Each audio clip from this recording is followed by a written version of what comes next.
All right, Coach Josh Krenko of Pro Advisor Coach back here with you and having a conversation with Dr. Bob that we're excited to share with you today.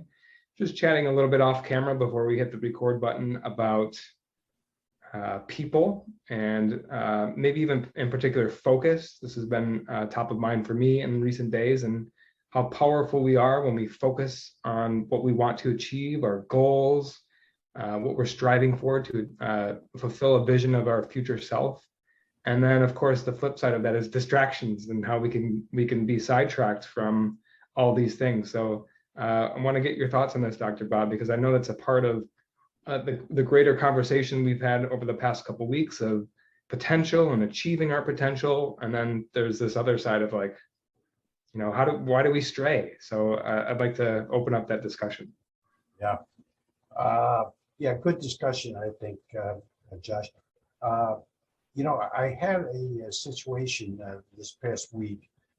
This very good friend of mine and client, past client, tells me about a friend of his he has from out of state who is having an issue, and it's a physical issue. So he says, can you talk to her? Maybe there's something you could. So we set up a Zoom, and lovely young person, and they're telling me this problem that they're having, physical problem that they're having, and saying that this is a negative thing. It's draining me. I can't take it anymore. And talked maybe for about 7 minutes straight without even stopping about what's wrong. So finally I asked a few questions and I said, listen, let me ask you something. What have you ever felt that this energy was positive? And she said, no, it's my thing. I said, well, let me tell you something about the potential molecule. And explain to her how the potential molecule has these 13 principles, 13 facets, and that we have the ability to utilize any one of them or all of them or a combination of them. And what somebody like you is doing is you're taking this input and you're only looking at it physically. You're not considering using it intuitively, for instance. Well, I think, I need help. If somebody could only tell me what's going on, I would do anything. I would love them to death. And I said, well, I thought I just did. Did I miss something? I thought I just did. What was going on? So, well, no, that's not it. No, it's not that. Now, I can't tell you how many times in my long career that has happened to me. Okay. And lucky for me, I've been in a profession that requires me to convince people that they're not looking at things right. Okay. I once sold a guy who I knew for a long time a very, very expensive apartment building by virtue of just having him look at it a totally different way. And he bought it, like after I got finished, he bought it on the spot. So I'm accustomed to doing this with people, with respect. And now I try and do it on the spiritual. So I said, look, did you ever hear of this energy? So she said, yeah, I think I did. I said, okay, what do you think about it? So she closed her eyes and she's, well, I'm getting goosebumps on my eyes, And I said, see what you just did? That's using your intuition. Say that again. What'd you say? That's what? Your intuition. Oh yeah. Follow it. Follow it. Do that more often. And you could see her whole expression change when she did it, because she was focusing on the energy in a totally different way, an objective way, not a subjective way, right? Right.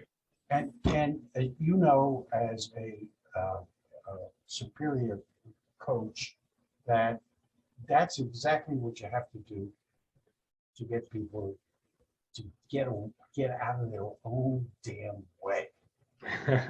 Because if there's anybody who screws up people's life, it's people themselves. I know this is a fact, and sometimes you can't. And I'll be very honest with you. You know, I have a relative who's just like that. I couldn't convince this person certain that a lot of things they're terrific, right? Right in line.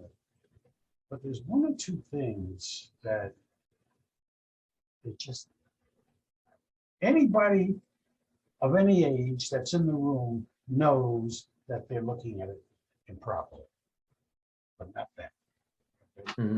And it's only in this one, well, two areas out of the hundreds of areas that we engage in every day.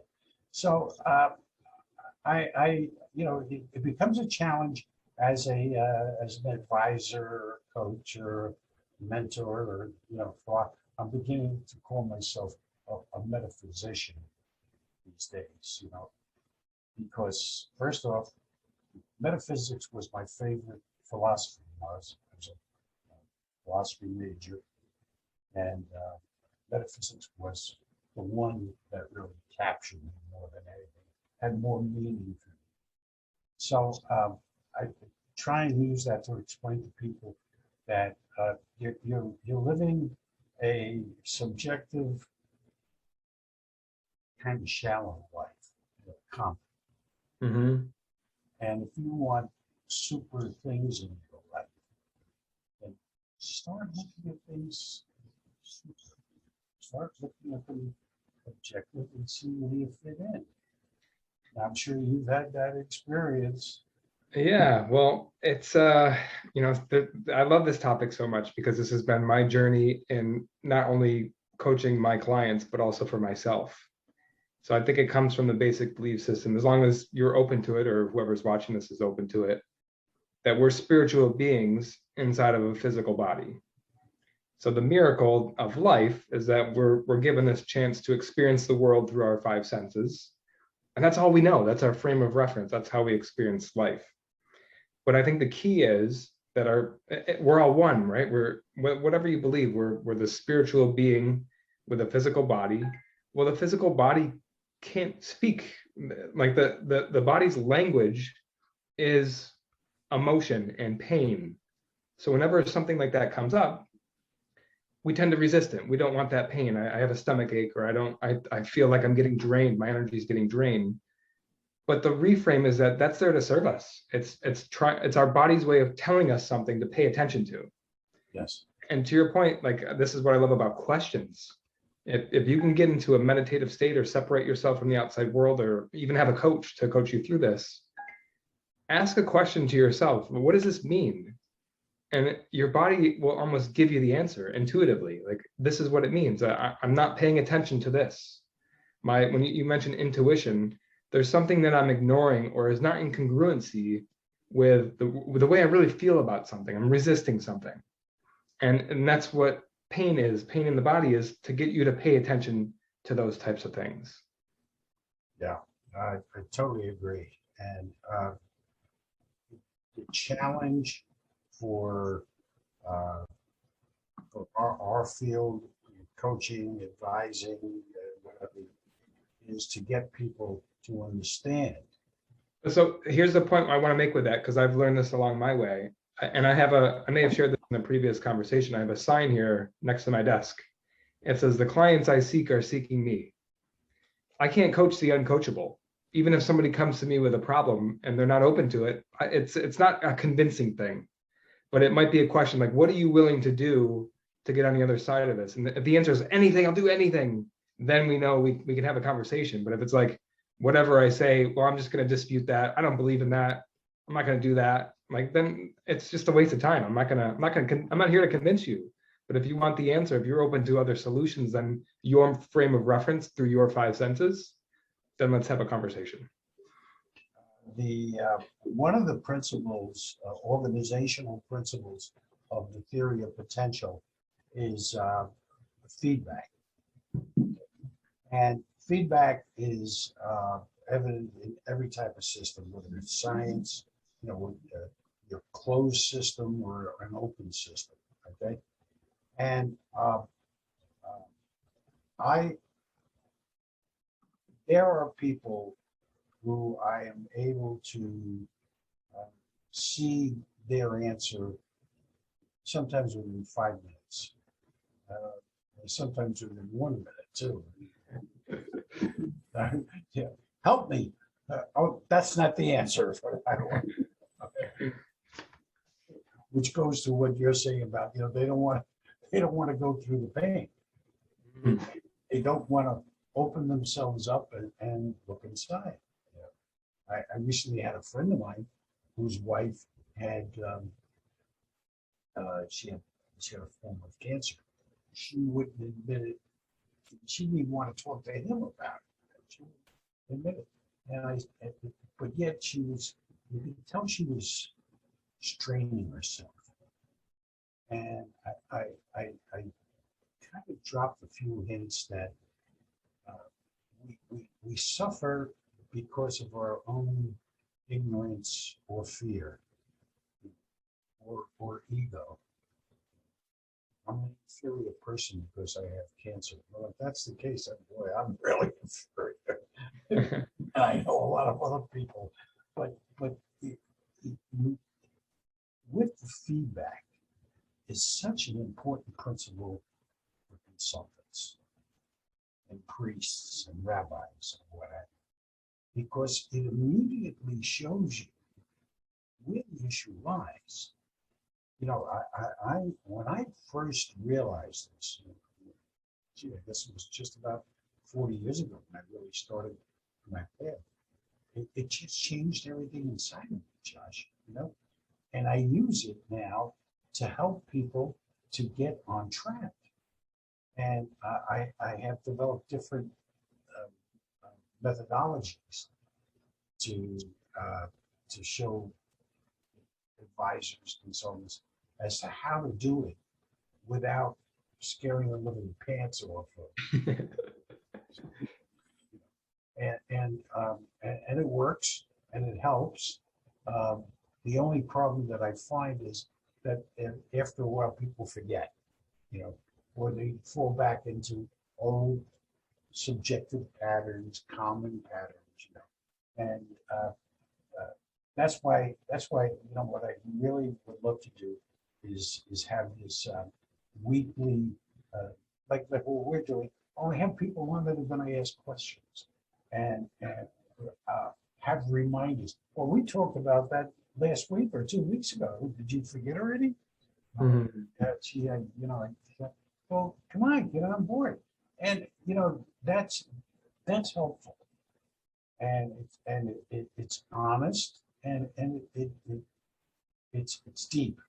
It really is deep, and I get such a kick out of watching people come to life, come to their inner being, come to their metaphysics, and understand that they have purpose. One person would say, "I have no purpose." Are you kidding me? You're being bombarded by this physical entity, and you're telling me you have no purpose? Sure, you don't have a purpose. You have one, but you're not listening to it. That's not it. Well, okay. If that's the way you see it, then who am I to tell you any different? But feedback is just critical. And the minute And I think you mentioned you get this too. The minute that you see somebody interpret feedback as negative or outside of themselves, right? You know what the problem is, and you know how to fix it too. The question is, can you do it within the confines of time and whatever resources you have? Yeah, have you had much experience with using feedback with people, Josh, in your practice? Yeah, to me, that is it's the answer to just playing life on the surface. Like, how are you doing today? I'm fine. I'm good. Okay. Go upon your day. Like, how much of life or how much of people of the population live life like that? And it's like a red pill, blue pill type of thing. Like once you go deeper, like nothing else is good enough. I can't help but when I ask people how their day is and they just give me that response, it's like, well, why? Like tell me more about that. Because you're being given some sort of feedback with everything that you do. And we all want to improve our lives in some way, shape, or form. We don't want to feel shitty. We don't want to feel bad about what's going on. So the only way to do that is to dig deeper with that feedback. And I do this with my clients when they show up to their coaching calls. How can we get a lift today? What's the biggest distraction that you have? And we work through it. And the funny thing is, Dr. Bob, they know the answer, but we can only really uncover that once we peel back the layers and really get deep into the conversation. So I crave that. I crave, maybe they show up not knowing what the feedback is. And we have to ask some key questions to identify what the feedback is. And then we can target what the ailment is, or whatever it is for certain people in their situations. And I think it's important to mention this because I think, I don't know, serendipitous things happen. I'm reading a book right now. Maybe it's a book that you've heard of. It's called The Sleeping Prophet, and it's about this guy named Edward Casey. Have you ever heard of that before? Yeah. Yeah. So he's a real guy. Grew up in the early 1900s. I may have mentioned this in a previous conversation with you, but he and there's still like a library of his work in like the Virginia Beach area, and he would do these readings for people. Have I mentioned this before? Did we talk about this? No, but I know who you're talking about. Yeah. Yes. So the book is called The Sleeping Prophet, and what this guy would do is he would go into this trance or this meditation or this hypnosis, and people would ask him questions about he was in the medical field, although he wasn't a doctor. He didn't study anything, but he would come up with these solutions for people with these ailments, feedback, right? They have some sort of physical ailment in their body. And for people who were prescribed surgery or really drastic measures, he would come up with natural solutions. You just have to do this, just do this, just do this. And he eventually not perfected it, but like tweaked it so that he was under the guise of an actual medical doctor who was willing to try some of these things. And every single case, every single reading that he's ever done has been recorded. And he didn't have a failing case. Like everything he prescribed, as long as people followed it, and there were natural remedies, would make the client better. And there's something to that. Like I don't know exactly what to make of that, but there's something unexplained in that process. And he was very humble about it himself. He never claimed to be a prophet or to say like, you have to listen to me, but he just knew he helped people when he did that, and it was a genuine solution. And it scared the heck out of him when he first realized he could do it. And then he realized that it was a real service to the world, and that he was channeling or getting in touch with some sort of, divine being or higher power that gave him this information. It was always there, and he tapped into it. And so I don't know. I feel like sharing that because I think that's so cool. And the fact that that book, or the reference of it, or the person. I was down there. I stopped in that Oh, light. Yeah. It's real. I got a real crazy feeling when I walked in there. It was like, oh God, what is going on here? Yes, I read, and I actually know, well, not now, but when I started my research, my search for purpose many years ago, I met a couple of people who knew him, who actually had met him. And I don't know whether valid or not.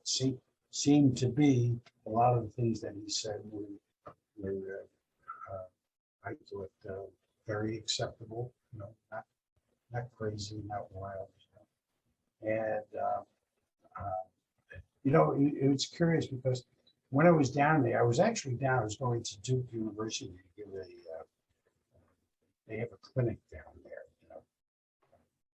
spiritual type clinic.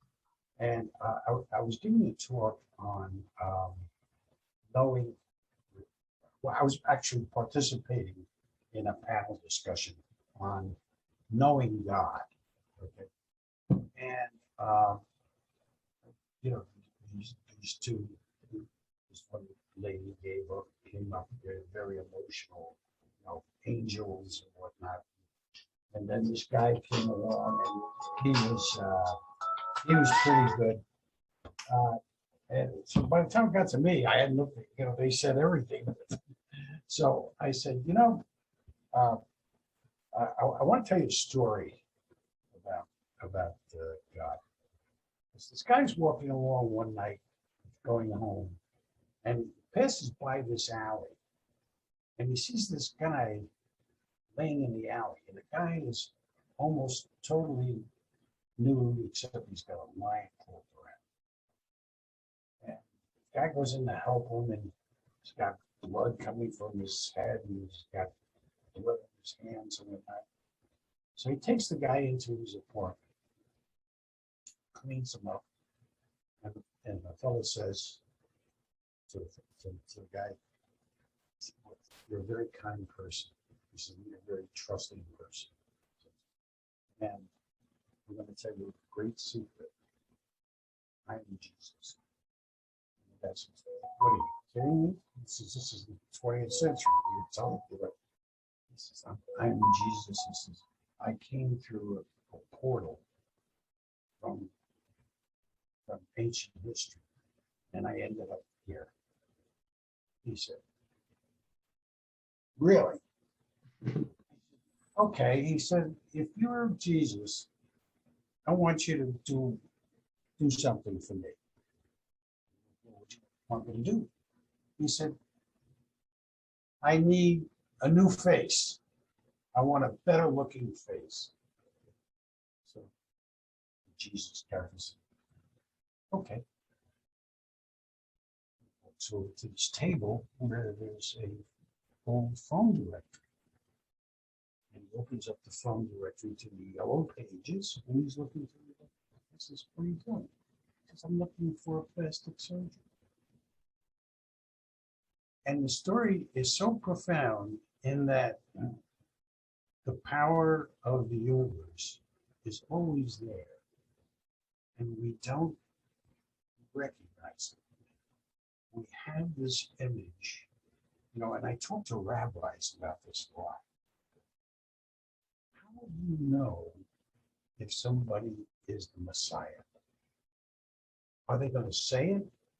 Are they going to be lightning bolts? Are they going to speak nothing but wisdom that everybody? Are they going to say only the Jewish people can be saved? Only the Christian? What are they going to say? And I'll be damned if you never get the same answer twice, which tells you something. Mm-hmm. And I try to I try to teach my grandkids that, and they really come up with some real funny stuff.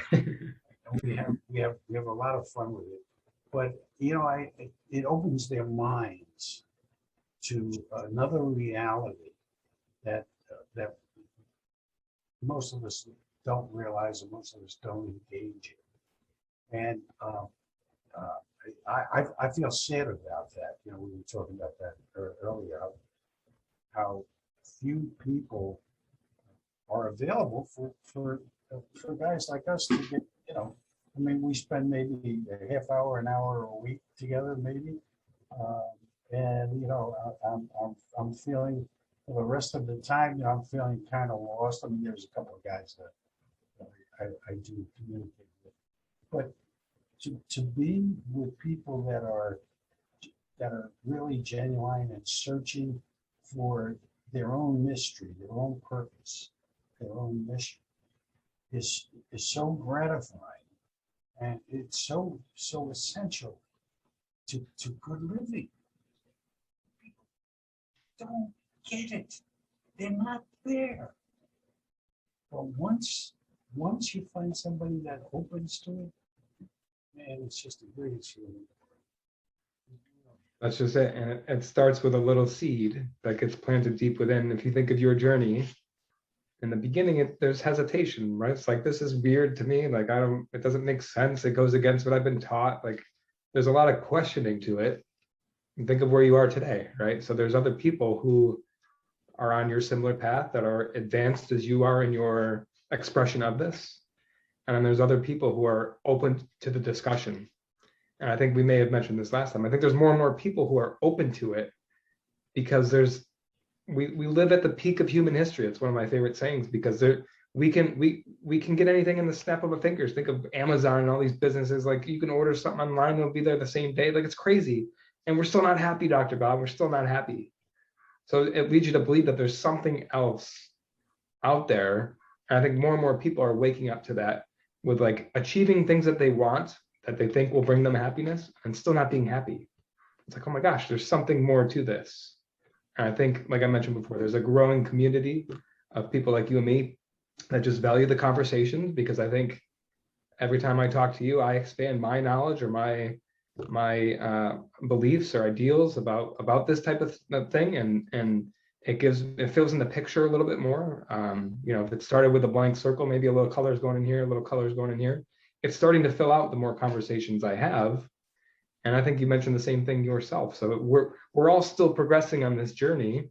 We're just at different parts. And then there's people out there maybe that will never even, that it's not for them. They're not ready for it yet, is maybe how I would put it.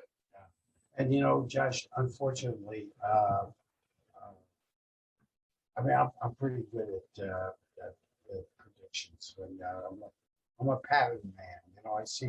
I see patterns in the sky. I mean, somebody walks by me.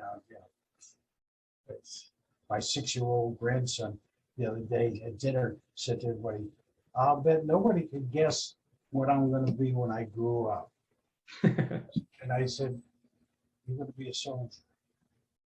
And he just stopped and he said, "How did this guy know that answer?" And it's just that you sometimes you get so deep, and I know you've experienced it, and a lot of good counselors have experienced it, that you feel the person, you feel that sense, whatever it is that they're looking for, or that they need, or that they're pursuing, and they're off on what they're doing, and getting them to that point where they connect. They connect. It is such a meaningful thing, to me as well as to them. And I love being able to communicate with other counselors who are not trying to sell me something. They want to get me more business or what have you, but showing people that there is a purpose in their lives. First off, it's not easy. It's difficult. People are not open. I'm sorry, they're not open for a number of different reasons. The ones that are terrific. They're just terrific. The salt of the earth. And I'm afraid that we're in for a big reversal. This COVID thing is just one small step towards where we're heading, and I think we're going to see some dramatic financial situations coming up, and soon it's going to happen. I will guarantee it's going to happen before the next federal election. It's going to happen. Yeah. I'd like to offer a different perspective of that, because I think COVID is here to serve us in some way, shape, or form, because there's a lot of suffering with it, right? There's a lot of fear mongering, and like you're saying, like I don't doubt that that's true or could be true with the financial situation, but all these constructs that have, maybe for lack of a better term, enslaved us to these systems and processes we have to follow, they're going away, they're crumbling. And although that seems scary because it's what we're used to, maybe it had to be this way. Maybe, we talk about God and the natural order of things. Maybe this is the next step to, like, that destructive nature that has to happen for people to turn internal. And so I'll take a piece of your diatribe there by saying, you know, there we maybe lost our way a little bit. Values have gone out the window. We've grown complacent. You can compare this generation, my generation, to like people who fought in World War II and had real problems, and we're talking about like pronouns right now. Like we're manufacturing problems because life has been good. So I think it's here for us though, because we're facing some pretty dire times, and to make sense of it all and to find peace among this, we have to go internal. We have to go to the parts of ourselves that we don't know about, or we have to answer the call for what our true natural capabilities are that maybe we've ignored, or maybe we've just clocked in and out of our job for the past decade. There's this great awakening that's happening, and I think it's because of COVID. So as miserable as it is, I think there's some really great things that have come from it, and it's like the yin and the yang. So in order for something to be really good and for us to find that light, man, we had to go through some darkness, and we're still going through it, and we'll still have to go through some of it too. All the time, all the time. It's no such thing as just all good. That's a ridiculous notion. And I often tell people who believe that look, your primary example is nature.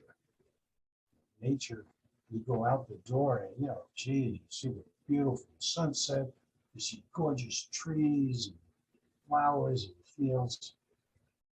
But what's the matter? You don't see the hurricane? You don't see the volcanoes? You don't see tidal waves? That's all nature. And they're not there for good purposes as far as a human construct is concerned. So what is it that you're doing? Well, of course, you're just looking at the one side. And when you're looking at the one side, you're not seeing the other side is hitting you in the head, with the left hand. Mhm. And people have got to wake up. I'm not saying that these events are going to change people, because I don't know. What happens? Everybody says, "Oh, geez, oh God, yes." All my life, I've been too subjective. I haven't been honest with myself. And things get better in 6 months or a year, and they forget all about it again, right? So maybe 5% of the population earns the lesson. Okay, I'll take it. I'll take it. Unfortunately, I'm only in this for a very, very short part of eternity at this level anyway. But eternity is a great thing. A lot of things we can do in eternity. A lot of things that we should be doing. So I think that's pretty much where I want to go today. I think this is great. I get so juiced up with it. I Yeah. really, this is terrific, and we definitely got to get more people on and get them involved. And listen to their negatives and positives and their questions. So you have a great week, my friend. Absolutely. And just a reminder that that's why we're doing this, right? To fill in each other's circle a little bit more. And there's going to be people who watch this for like, I want more of that. And not only do I want more of it, I want to be a part of it. I want to share my insights and help fill out. And I'm sure there's stuff we're missing, right? We're only speaking from our perspective, so there's so much more there. But that's the beautiful part of it. Yeah. Okay, we got more work to do. Absolutely. And to be continued, Dr. Bob. Thank you for discussing with me today. Have a great week, my friend. All right, you as well. Bye now.